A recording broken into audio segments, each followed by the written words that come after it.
Je voulais citer ça, c'est parce que on croit que nous sommes invisibles à Marseille, invisibles sur le plan de la parole, j'entends. Hein. Non, il y a des réseaux qui savent mobiliser, qui savent travailler.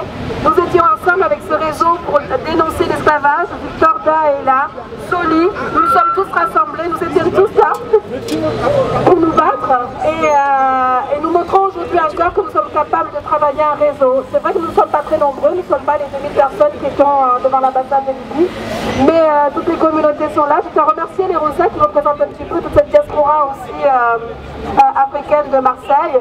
Nous sommes une association collective plutôt de femmes noires de toutes origines, capverdiennes, comoriennes, c'est moi, comoriennes, sénégalaises, camerounaises, ivoiriennes, et nous travaillons toutes ensemble.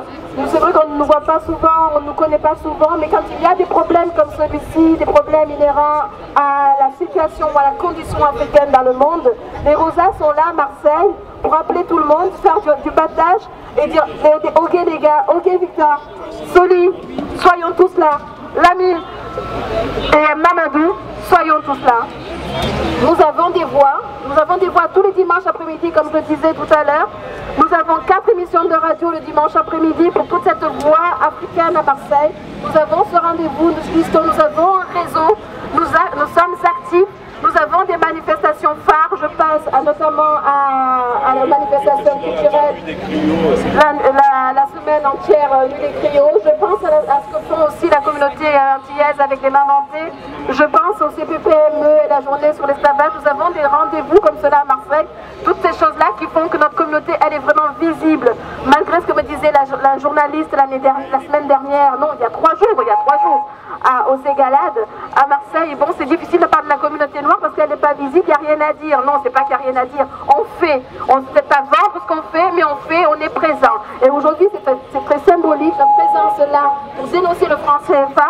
C'est très symbolique de notre prise de conscience. Nous ne sommes pas des personnes sans conscience, bien au contraire, nous sommes organisés, nous peut-être ne mobilisons pas beaucoup à cette heure-ci, comme je dis aussi souvent, les gens travaillent, ils ne se mobilisent pas, mais ça n'empêche pas d'avoir une conscience, de s'exprimer sur toutes les ondes radio qui sont à notre disposition, ça ne s'empêche pas d'être en relais, les réseaux Facebook ou autres, Twitter et autres, nous ont beaucoup aidés à nous rassembler. Moi je suis très contente ici de voir des jeunes et de voir aussi les anciens, les personnes avec qui j'ai milité il y a 30 ans en arrière qui sont là aujourd'hui, qui se sont milités déjà contre CFA. Et je vois des toutes jeunes qui arrivent aussi, qui sont mobilisés par ces questions-là. Et ça, c'est une belle chose, cette connexion qui se fait autour de cette chose qui est injuste comme le franc CFA, qui est le symbole de la domination, qui est le symbole de l'oppression, qui est le symbole de la colonisation, qui est le symbole de 400 ans d'histoire malheureuse, triste, odieuse, je dirais, de torture et de barbarie à l'égard de notre peuple. C'est tout ce symbole-là, par le nom même, le symbole, le franc CFA, même la France n'utilise même plus le mot franc. Et nous, on doit porter ça. Non, toutes les générations sont là pour dire non. On n'est pas très nombreux, ok, mais on est là. On est là pour dire qu'on partage les mêmes idées.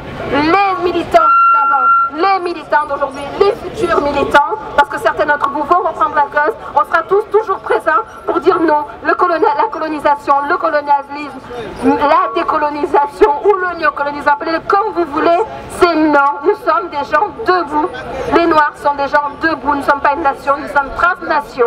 Nous sommes un peuple. La nation nègre dirait plutôt, comme dirait Sakachev, on est là pour dire ce que vous voulez. Vous avez le pouvoir, vous avez les armes pour le faire.